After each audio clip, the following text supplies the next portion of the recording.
اعوذ باللہ من الشیطان الرجیم، بسم اللہ الرحمن الرحیم، اللہم صلی علی محمد و آل محمد وعجل فرجہم۔ جہان علم سٹی آف نالج اکیڈمی سے آپ کی میزبان بی بی جان آپ کے سامنے خطبہ غدیر کو پیش کر رہی ہیں۔ ہم آپ کو یہ بتا رہے تھے کہ جناب سرور کائنات محمد مصطفیٰ صلی اللہ علیہ وآلہ وسلم نے ارشاد فرمایا، اللہم صلی علی محمد و آل محمد۔ لوگوں، غور کیا تم نے جنت و جہنم میں کتنا فرق ہے، اور یہ تفاوت بھی دیکھو کہ خدا نے ہمارے دشمنوں کی مذمت کی ہے اور اس پر نفرین بھیجی ہے، اور برخلاف اس کے وہ ہمارے دوستوں سے محبت فرماتا ہے اور ان کی تعریف کرتا ہے۔ لوگوں، میں تمہیں ڈرانے کے لیے آیا ہوں، اور علی تمہاری ہدایت کے لیے مقرر ہوئے ہیں۔ وَإِنِّي مُنذِرٌ وَلِيٌّ ہاد۔ لوگوں، میں نبی ہوں اور علی میرے وصی ہیں، اور خاتم الائمہ ہمارا میتی ہے، قائم ہے۔ اللہم صلی علی محمد و آل محمد۔ سن لو، وہ تمام ادیان پر غالب آئے گا، ظالموں کو کیفر کردار تک پہنچائے گا، تمام قلعوں پر فتح کا پرچم لہرا کر ستم کا قلع و قمع کرے گا، شرک کے ہر سلسلے کو مٹا دے گا، اس خدا کے تمام دوستوں کے خون ناحق کا بدلہ لے گا۔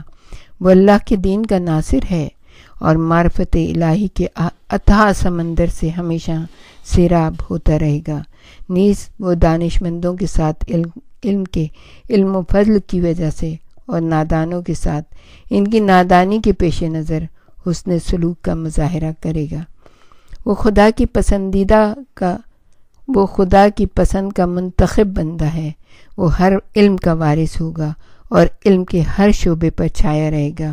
وہ خدا کی باتیں بتائے گا اور اپنے ایمان کی شان و شوکت سے دنیا کو جگائے گا۔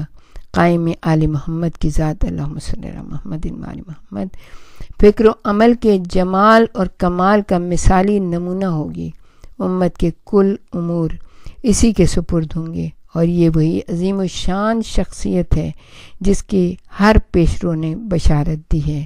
ہاں، بس وہی ایک باقی رہنے والی حجت، اور اس کے بعد کوئی حجت باقی نہیں ہے۔ ہر حق اس کا ہم نفس اور ہر نور اس کا ہم قدم ہے، پھر نہ کوئی اس پہ بر ہو سکتا ہے، غالب آ سکتا ہے، اور نہ کوئی غالب آ سکتا ہے۔ ہاں، روئے زمین پر وہی خدا کا ولی، اور خلق خدا میں اس کی جانب سے با اختیار حاکم بھی وہی ہے۔ نیز ظاہر ہو یا باطن، ہر عالم میں وہ خدا کا امین ہے۔ لوگوں، میں تمہیں اچھی طرح سے بتا چکا ہوں اور کافی سمجھا چکا ہوں، اب میرے بعد یہ علی تمہیں سمجھائیں گے، اور اپنی تقریر کے فوراً بعد میں تمہیں ان کی بیعت کے لیے طلب کروں گا۔ پہلے تمہیں ان کی امامت کے اقرار کے سلسلے میں میرے ہاتھ میں ہاتھ دینا ہوگا، اور اس کے بعد خود ان کے ہاتھ پر ہاتھ رکھ کر بیعت کرنا پڑے گی۔ دیکھو، میں خدا سے بیعت کر چکا ہوں، اور علی نے میری بیعت کی ہے، اور اب میں خدا کی جانب سے علی کے لیے تم سب سے بیعت لے رہا ہوں، اور اگر اس کے بعد بھی کسی نے یہ بیعت توڑ دی تو یاد رکھو، اب اسے خود اپنے نفس کی شکست کے سوا اور کچھ ہاتھ نہ آئے گا۔ لوگوں، یقینی طور پر حج، صفا و مروہ، یہ سب عمرہ، یہ سب شعائر اللہ ہیں، یعنی خدا کے دین کی نشانیاں ہیں۔ پس جو شخص خانہ خدا کا حج کرے یا عمرہ بجا لائے تو اس کے لیے صفا و مروہ کی پہاڑیوں کے درمیان صحیح کرنے میں کوئی حرج نہیں ہے۔ سورہ بقرہ 158۔ ان الحج والصفا والمروۃ والعمرۃ من شعائر اللہ فمن حج البیت او اعتمر فلا جناح علیہ۔ لوگوں، خانہ خدا کا حج کرو، اس لیے کہ کوئی گھرانہ ایسا نہیں جو حج بجا لانے کے بعد تونگر نہ ہو گیا، یعنی کہ امیر نہ ہو گیا، اور اسی طرح کوئی ایسا خاندان نہیں ملے گا جس نے فریضہ حج سے روگردانی کی ہو اور وہ نکبت اور افلاس کا شکار نہ بنا ہو۔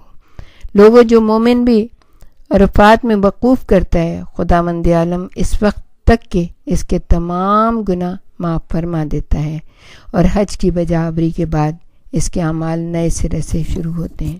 لوگوں، پروردگار کریم کی جانب سے اس کا معاوضہ بھی انہیں مل جاتا ہے۔ دیکھو، معبود مطلق اچھے کام کرنے والوں کے اجر کو ضائع نہیں کرتا۔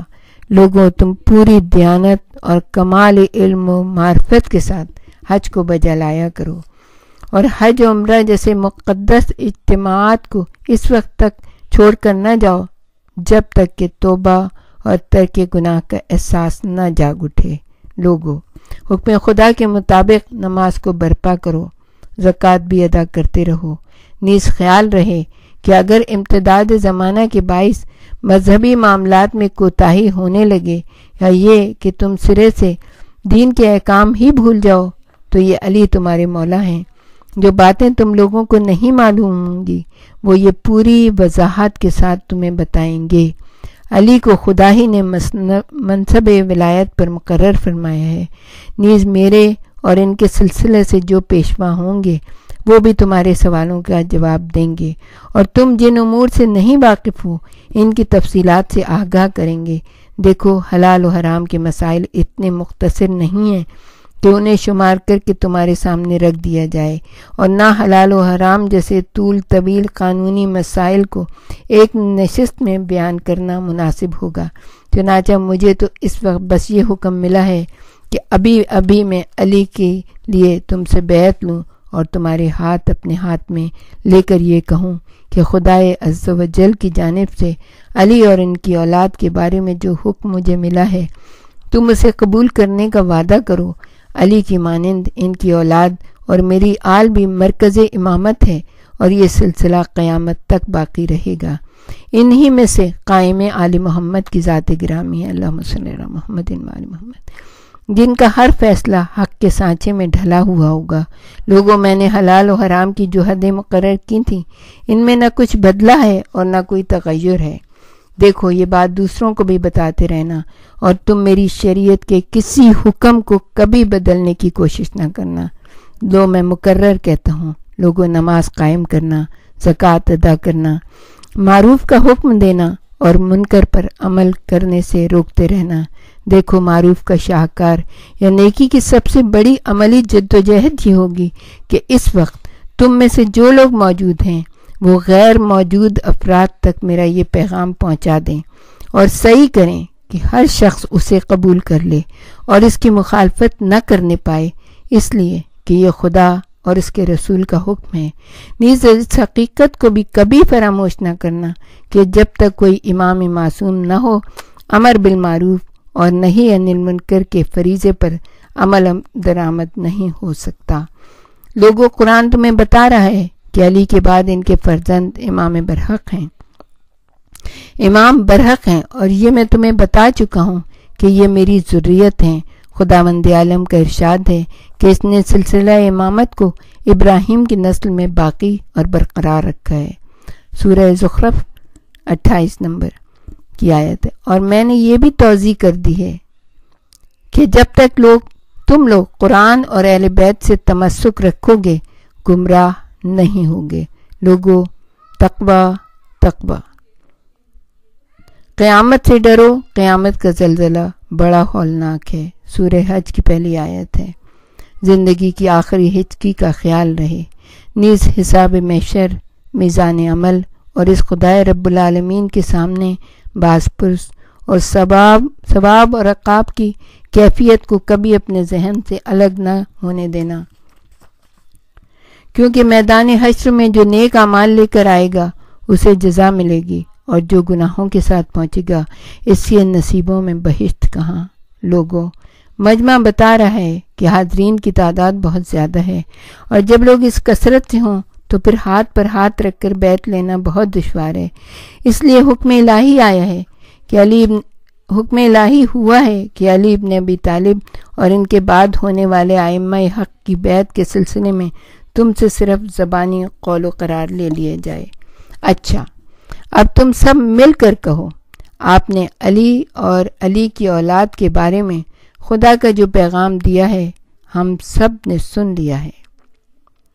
سر تسلیم خم ہے، ہم راضی ہیں، فرما بردار ہیں، دل و جان سے عہد و پیمان کرتے ہیں، زبان دیتے ہیں اور ہاتھ سے بیعت کرتے ہیں۔ نیز ہم اپنے وعدوں کو نبھانے کا جذبہ لیے ہوئے زندہ رہیں گے، اس شعور کے ساتھ مریں گے اور یہی احساس لیے ہوئے حشر کے میدان میں آئیں گے۔ امامت کے مسئلے میں نہ ہم کوئی رد و بدل کریں گے، نہ شک و شبے کو اپنے قریب آنے دیں گے، نہ اپنے قول سے پھریں گے اور نہ پیمان شکنی کے مرتکب ہوں گے۔ وعدہ کرتے ہیں ہم اللہ کی اطاعت کریں گے، آپ کا حکم مانیں گے، نیز امیر المومنین علی ابن ابی طالب اور ان کے رہنما فرزندوں کا فرمان بجا لائیں گے جو آپ کے مقصود و مطلوب ہیں۔ لوگوں، میں اپنی ذریت اور علی کی اولاد کا جو حسن و حسین کے سلسلے سے ہوگی پہلے ہی تعارف کرا چکا ہوں۔ نیز حسنین کے مقام و مرتبے اور بارگاہ عزتی میں ان کی جو منزلت ہے اس کی تفصیل بھی تم مجھ سے سن چکی ہو۔ یہ دونوں نوجوانان جنت کے سردار ہیں، اپنے باپ کے بعد یہی امام ہوں گے۔ یہ میرے بیٹے ہیں اور علی سے پہلے ان کا باپ ہوں۔ ہاں تو پھر کہو کہ ہم امر امامت میں خدا، اس کے رسول، علی ابن ابی طالب، حسن و حسین اور ان کے جانشینوں کے آگے سراپا تسلیم ہیں، اور حق و حقیقت کے ان تمام نمائندوں کی بیعت کے سلسلے میں ہم نے آپ سے جو وعدے اور وعید کیے ہیں ان پر قائم ہیں۔ ہم دل سے، جان سے، زبان سے اور ہاتھوں سے بیعت کرتے ہیں، نہ ہم اس میں کسی تبدیلی کا ارادہ رکھتے ہیں اور نہ کبھی ایسی خواہش کو دل میں جگہ دیں گے۔ خدا کو ہم نے گواہ کیا ہے اور اس کی گواہی بہت کافی ہے، اور آپ بھی گواہ رہیں۔ نیز ہم خدا کے تمام اطاعت شعار مخلوق کو، خواہ وہ نظروں کے سامنے ہو یا آنکھوں سے اجھل ہو، گواہ بناتے ہیں۔ اسی طرح اللہ کے سارے فرشتوں، اس کے پورے لشکر اور جملہ بندگان خدا کو گواہی میں لیتے ہیں۔ نیز اللہ سب سے بڑا گواہ اور بہت بڑا ہے۔ لوگوں، بتاؤ اب تم کیا کہنا چاہتے ہو؟ یقین رکھو پاک پروردگار ہر آواز کو سن لیتا ہے اور دل کی گہرائیوں میں چھپے ہوئے ہر راز کو پا لیتا ہے۔ لہٰذا جو ہدایت کی راہ اختیار کرتا ہے وہ اپنا بھلا کرتا ہے، اور جو سیدھا راستہ چھوڑ کر گمراہ ہو جاتا ہے وہ اپنے آپ کو نقصان پہنچاتا ہے۔ اور سورہ زمر، اور دیکھو بیعت کرنے والا اللہ کی بیعت کرتا ہے اور اللہ کا ہاتھ ہمیشہ اونچا رہتا ہے۔ سورہ فتح 10 نمبر۔ ید اللہ فوق ایدیہم، لوگو اللہ کا خوف کرو اور امیر المومنین علی ابن ابی طالب، حسن حسین اور ان کے فرزندوں کی بیعت کر لو۔ یہ ائمہ کلمہ باقیہ ہیں۔ خداوند عالم غداری کرنے والوں کو ہلاک کر دیتا ہے اور وفا شعاروں کو اپنے دامن رحمت میں جگہ عنایت فرماتا ہے، اور جو معاہدہ شکنی کرتا ہے اسے خود ہی اس کا بھگتان بھگتنا ہوگا۔ سورہ فتح 10 نمبر کی آیت۔ ایھا الناس، لوگوں میں جو کہہ چکا ہوں اسے دہراؤ اور علی کو امیر المومنین ہونے کی حیثیت سے سلام کرو اور کہو کہ ہم نے خدا اور اس کے رسول کا حکم سن لیا۔ یہ لیجئے حضور سر تسلیم خم ہے۔ نیز عرض کرو پالنے والے، ہم تجھ سے مغفرت کے طلبگار ہیں اور تیری ہی طرف ہماری بازگشت ہوگی۔ اس کے علاوہ یہ بھی کہو کہ تمام تعریفیں اس خدا کے لیے ہیں جس نے ہمیں اس کی ہدایت دی ہے، اور اگر وہ ہماری رہبری نہ کرتا تو بھلا ہم کہاں صحیح راستے سے لگ سکتے تھے۔ لوگوں، معبود حقیقی نے علی ابن ابی طالب کو جو فضیلتیں دی ہیں وہ قرآن میں موجود ہیں۔ یہ خوبیاں اس حد تک ہیں کہ انہیں کسی ایک مجلس میں نہیں بیان کیا جا سکتا۔